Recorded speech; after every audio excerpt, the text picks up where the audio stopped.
देश में जो ईस्टर्न और वेस्टर्न डेडिकेटेड फ्रेट कॉरिडोर बन रहे हैं, वो लॉजिस्टिक्स सेक्टर में क्रांतिकारी बदलाव लाने वाले हैं।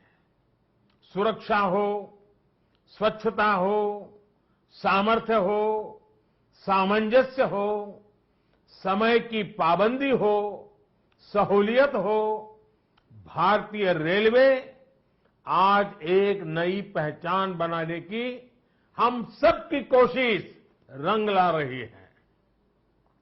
बीते 8 वर्षों में भारतीय रेलवे ने आधुनिकता की नींव पर काम किया है।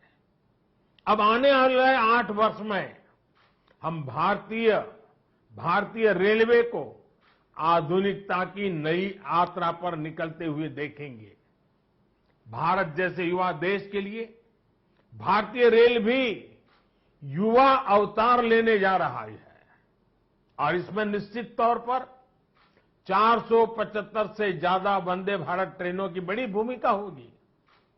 साथियों, आजादी के बाद के 7 दशकों में 20,000 रूट किलोमीटर रेल लाइन का बिजलीकरण हुआ। वहीं 2014 में हमारी सरकार बनने के बाद बीते 7-8 वर्षों में ही 32,000 रूट किलोमीटर से ज्यादा रेल लाइन का बिजलीकरण हो चुका है। ये है देश के काम करने की रफ्तार, रेलवे के आधुनिकीकरण की रफ्तार। और इस रफ्तार को तेज करने के लिए अब भारत में दुनिया के सबसे शक्तिशाली बिजली के रेल इंजनों का भी तेजी से निर्माण हो रहा है। साथियों, आज के भारत की स्पीड और स्केल का एक और प्रमाण हमारा मेट्रो रेल सिस्टम है। कोलकाता के लोग जानते हैं कि दशकों से मेट्रो रेल पब्लिक ट्रांसपोर्ट का कितना बेहतरीन माध्यम रही है।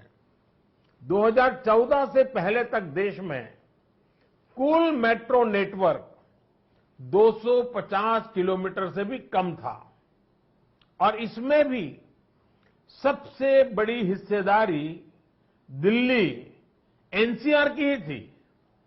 केंद्र सरकार ने इस स्थिति को भी बदलता हुआ है, उसको बदलने का पूरा प्रयास किया है और बहुत तेजी से बदला है।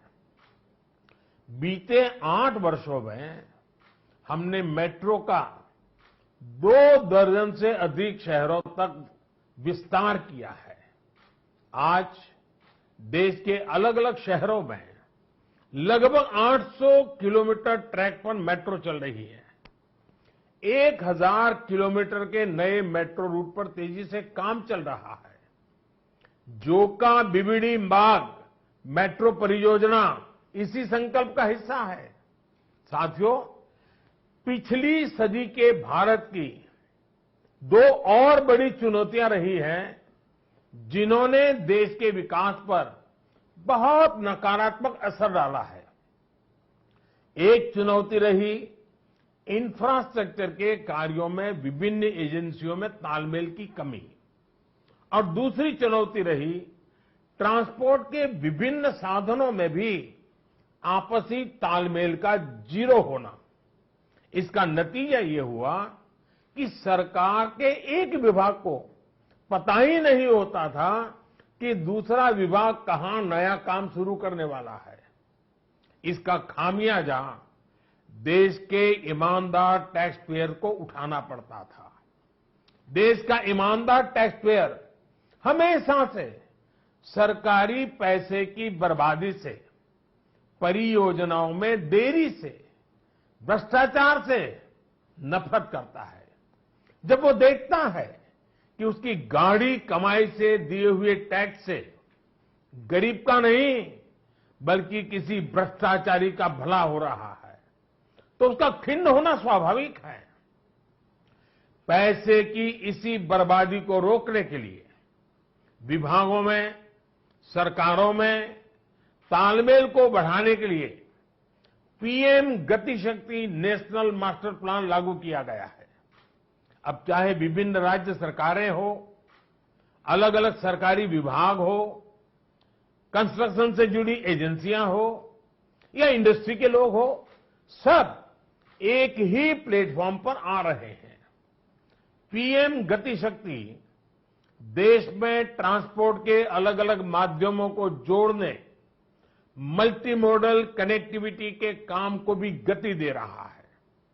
आज देश में रिकॉर्ड तेजी से हाईवे बन रहे हैं, एयरपोर्ट बन रहे हैं, वाटरवे बन रहे हैं, नए पोर्ट बन रहे हैं और इसमें भी सबसे बड़ी बात ये कि इन्हें अब इस तरह तैयार किया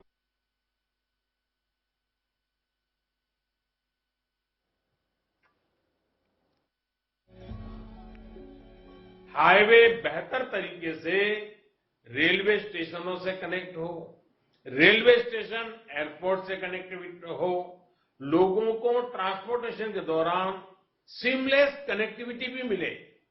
साथियों, 21वीं सदी में तेजी से आगे बढ़ने के लिए हमें देश के सामर्थ्य का सही इस्तेमाल करना होगा।